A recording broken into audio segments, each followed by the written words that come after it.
Ayan, dito tayo ngayon sa sa mga kulungan natin. Bali, mag-update tayo ng Kalapate. Ito ngayon, linggo ngayon sa New Zealand. Wala tayong ginagawa kasi kahapon tapos natin yung mga ginagawa nating sasakyan. Ngayon, Kalapate na naman. Habang naglalaba, dito muna libang-libang sa Kalapate. I-update ko kayo sa mga binibreed ko dito na Voss line na Kalapate.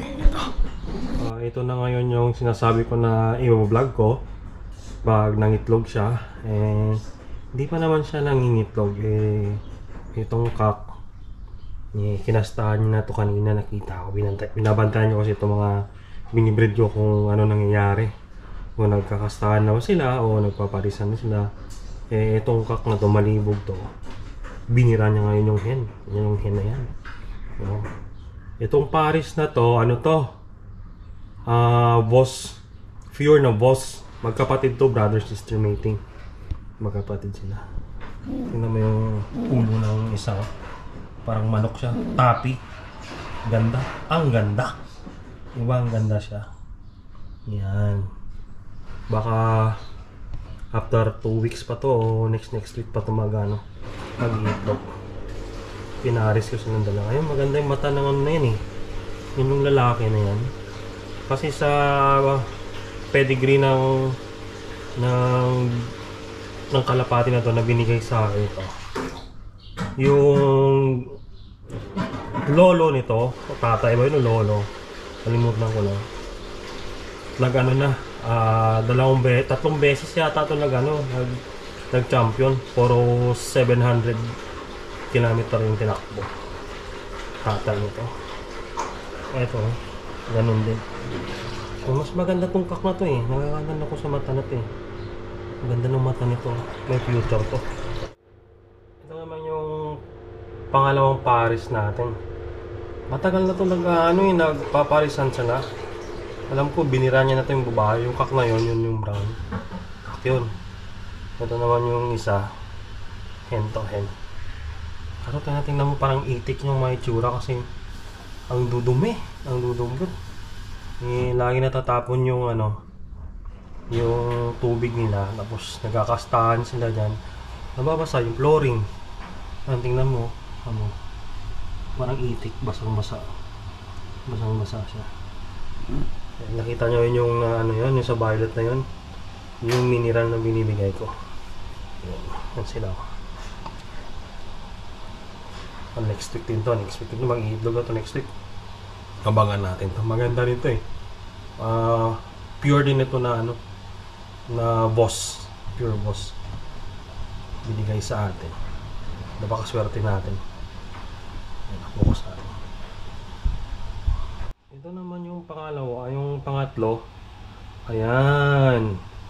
Ang ganda. Tingnan nyo naman. Ayan. Siguro mag-iitlog na yun. Doon na siya lagi. Yung hen na yun, doon na sa yung pugaran lagi. Pugaran na siya. Malibog nitong lalaki na to. Tingnan nyo. Ganda. Yan. Mangingitlog na yata to eh. Tingnan mo, nagagalit pa siya. Galit na galit to. Gustong manakit to. Nidisturbo yung itlog niya. Ang ganda, di ba? Future jet fighter natin to. Uy! Bumukas tayo, nangingitlog. Bugok. Ayun o. Romansahan ba sila? Lilibog talaga itong mga Kalapate natin. Yan. Narinig tayo. Yan, mangingitlog na to. Yan mo sila. Update natin kayo guys dito sa paris na to. Yung cock na yon nandun sa may pugaran. Kasi yung pares na to binigay sa akin to ni Ken. Binigay niya sa akin. Pero ang pagkasabi niya sa akin, yung cock na yon nag-second na yun dito sa sa Wellington. Alam ko 600 yung nilipad dito, 600 km. Nag-second siya 2018. Nag-second siya. Ang pagkasabi sa akin ni Ken, yung cock na yon galing yun kay Malcolm Davidson sa South sa south ng New Zealand. Ngayon, namatay na daw kasi si Malcolm Davidson, yun. Sa kanya daw galing yan. Yan sa kanya yung pamilya ng kalapate na yan.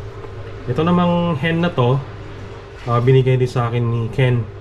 Nanalo din to sa Waikato. Pagkakalam ko 600 plus din yata ang nilipad nito, kilometer. Binili niya to, tapos binigay niya sa akin. Kaya maganda yung pares na to. Titingnan natin kung magpe-perform sila.